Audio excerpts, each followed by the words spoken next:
Last January 2024 ay kinasal na nga si Robbie Domingo sa kanyang non-showbiz girlfriend na si Mikey.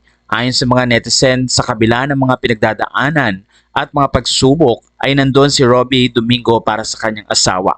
Kamakailan din ay kasama sila na nagdaos ng birthday ni Catherine Bernardo sa El Nido, Palawan noong March. Kaya naman sa puntong ito, marami ang nagpipray para sa asawa ni Robbie Domingo na si Mikey. Ayon kasi kay Robbie, kailangan uling ma-hospitalize at magkaroon nga ng treatment ang kanyang asawa. Narito ang kanyang sinabi.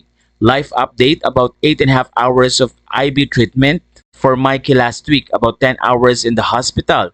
The doctors told her she has been so much better since last year. Hopefully we can finally get off other medications and the side effects go away.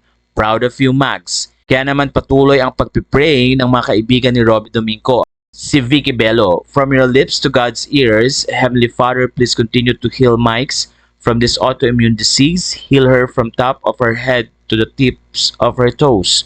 Continue to strengthen Robbie and Mike in their faith in you and love for one another. In Jesus' name, Amen. Natuwa naman ang maraming netizens sa magandang panalangin na ito ni Vicky Bello. Nandoon din si Eric Santos, Teo Guticelli, at pati na rin si Sylvia Sanchez na ayon sa kanila ay patuloy na ipagpipray si Mikey, ang asawa ni Robbie. Matatanda ang very close si Robbie kay Catherine Bernardo, pati na rin sa mga kapamilya stars na kasama niya lalo na sa PBB. Natuwa din ang mga fans dahil sa kabila ng mga ganitong nararanasan ni Robbie ay nandoon ang kanyang patuloy na pagmamahal at suporta sa kanyang asawa.